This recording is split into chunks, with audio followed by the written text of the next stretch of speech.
Hey my loves, what is up? Welcome back to another video. I'm gonna be showing y'all a vegan mac and cheese recipe. When I found out that I can make a vegan mac and cheese recipe making the cheese out of nuts, then I was sold. So we're gonna use almonds for this recipe. Usually people use cashews, but I only had almonds, so I looked up an almond recipe. And we're gonna blanch the almonds, which was new to me. You just boil the almonds for at least 60 seconds. Wait, no, only 60 seconds, not more, not less. And you will know it's 60 seconds when you see all the almonds rise to the top like that. Then you're gonna drain them, and it's so simple. After you drain them, you just pop them out their skin and they come off super easily. They slide right off. And we just did that to all of the almonds. This was actually pretty therapeutic, and now they look albino. But you're gonna need 1 cup of those blanched almonds. And then you're gonna need some lemons. I did have lemon juice in the beginning of the video, but then my mom was like, why not use regular lemons? We have a whole bunch of perfectly good lemons in the fridge. So I was like, okay, let's do a more natural way. That's fine. And we do have a little lemon juicer, so I was like, why not? This should be fun. Make sure that you get all the seeds out, of course, but then we're going to put it in a blender. I only put a little bit of the almonds in there at first because I didn't want to overwhelm the blender, but then add some oil and then add your salt. And then you're going to take 2 garlic cloves. You only need 2 garlic cloves, and you're going to pop that in the blender as well. Not to toot my own horn, but I felt pretty strong and creative taking the skin off the garlic like that, okay? Okay? Don't mess with me, child. But then you're going to pop that in there, and then you're going to blend it a little piece. And basically, you're going to want to get it like a nice creamy mixture. So you're going to add water, and you're going to keep adding ingredients until you feel that it's the creamiest. So I added the rest of the almonds once I felt like the, mixture could handle it. And then I just kind of kept adding water. That's how it looked like after I added all the ingredients, which is actually, it looks really good. Probably maybe a little too thick, a little more thick than I wanted. So I'm just going to keep adding water, keep adding oil, keep adding lemon juice, until I feel like it's the right consistency. I did add a little bit more adobo because adobo is like salt, but it has a little bit more flavor, a little bit more ingredients, just to give it more of a pop.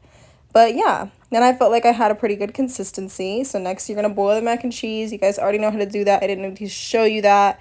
Make sure you get a nice big pan. I'm not really sure why we're filming at this angle. It wouldn't let me flip the video, but whatever. We're going to make it do. We're going to make it work. But then you're going to add your vegan butter, make it nice and soft and juicy. And then we're going to go ahead and add our cheese. Now, I know you're looking at this vegan cheese like that is some thick ass motherfucking cheese. I don't know why it's looking like that.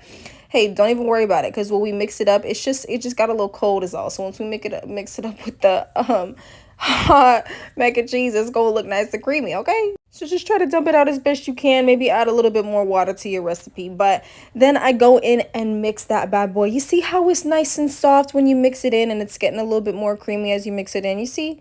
Just have some faith, okay? Just trust the process. That is looking real good, okay? I know it looks a little like feta cheese, but it's okay. So this is what it looks like all mixed up. It still wasn't creamy enough for me, so I added some hemp milk to give it a little bit more juice. But yeah, there it is all mixed up together. It's looking pretty juicy, pretty creamy, pretty mac and cheesy to me. Yes, sir. But then I patted down a little piece, make sure we have a nice flat surface. There we go. That looks pretty nice too.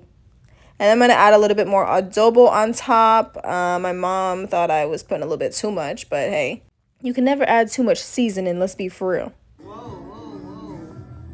Anyways, then I added some paprika on top to give it a little bit more spice. And then I chopped up some breadcrumbs. You could do this with breadcrumbs. You could do this with pita chips. But just to give it a nice crust at the top, I could have done a little bit better because there's still some big chunks in there. But I thought that was pretty cool. The little tool that I used, I forgot what it's called. Sorry, I'm a little uncultured. But that's what it's looking like afterwards. So we're gonna pop this bad boy in the oven. That hoe is looking real nice, I gotta tell you. But thanks, Mom, for helping me open the oven. You're gonna put that in there. Do not mind the broken nail. Set the degrees to 325 or 350 depending on how long you want to sit it in there. Don't look at my toes. But then after you take that bad boy out, I leave it in there for like 30-40 minutes. And that first chomp, that first piece, that first slice that you take out there, look at that. Oh, yes, sir. Yes, sir. I still don't know why it's angled like that, but at least you get like a nice close-up of the mac and cheese. Look at the inside.